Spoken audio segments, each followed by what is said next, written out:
I am joined by Olga, award-winning, I saw on your LinkedIn, award-winning revenue management specialist from the UK, right? Correct.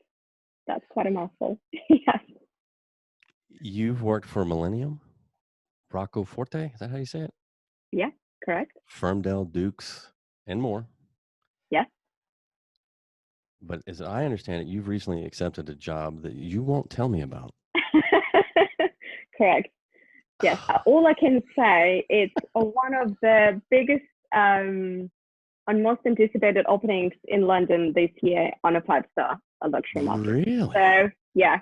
So I'm very excited. The news will be released, so I'll be able to speak about it openly in a couple of weeks' time. So very excited.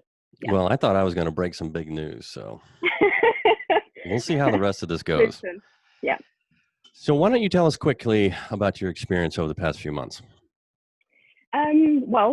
We saw kind of pandemic effects in London market already back in February. At that stage, it wasn't very clear how big will be the impact.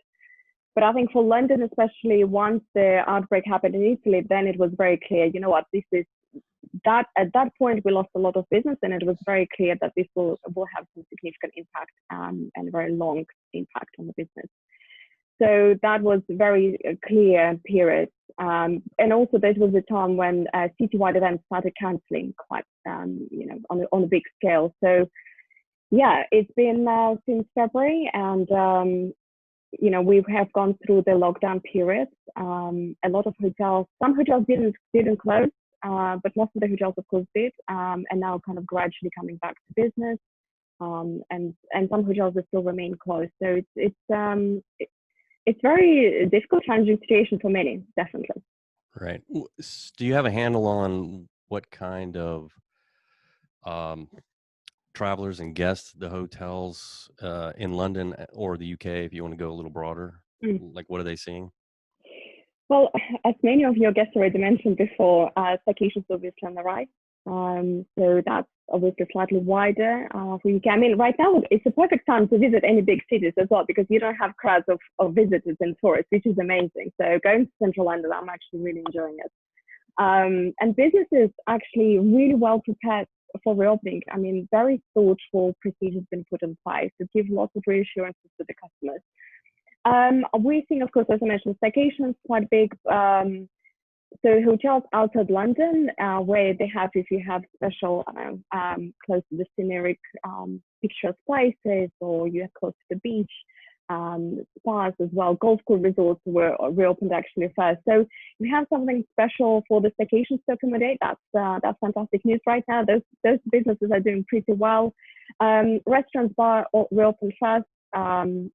Kind of spa right now facilities reopening shortly after. Yes, it's kind of challenging because you have to deal with, how to prepare for the business to prepare to reopen, in line with all the government guidelines as well. Make sure the customers are welcomed and feel quite safe. But there is a great desire for businesses to open. I mean, it's been fantastic to see industry really coming truly together and trying to work as one. So there has been great positives coming out of this as well. So we're pulling back a little bit in the States, in some of the states like California, and I'm in Texas, and you got Florida. And then we've got school creeping around the corner in a few weeks, and I don't know. To me, I see a slowdown pretty broad.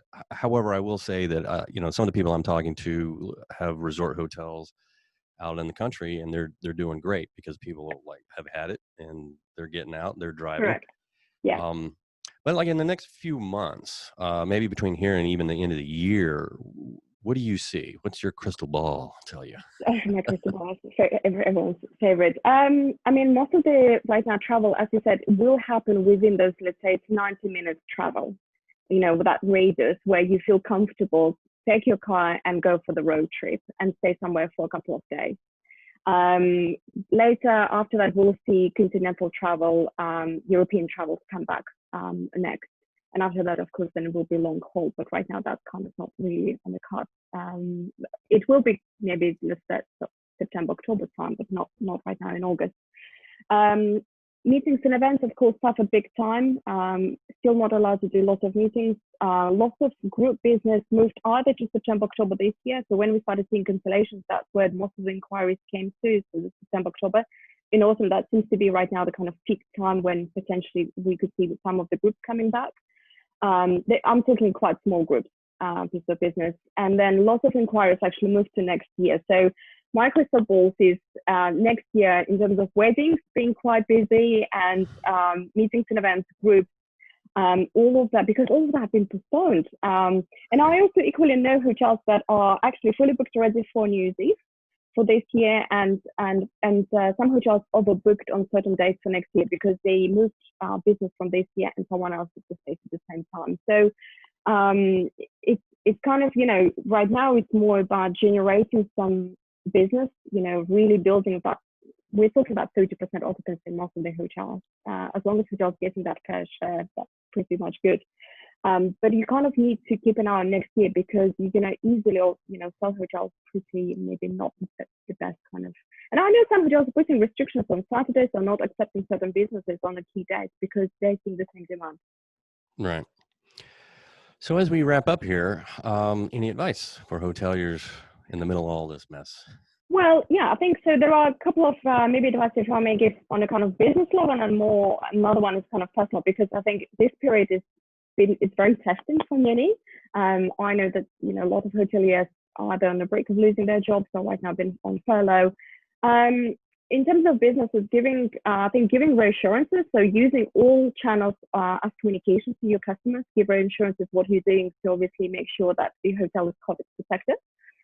Remove barriers, because hoteliers are really good at placing barriers. Make sure the booking process is really sleek and very easy. Pay attention to reservations teams. Reservations and reception right now will be key communicators with the public. And what they're picking up, that needs to go straight to the top and make sure that really is taken into account as well.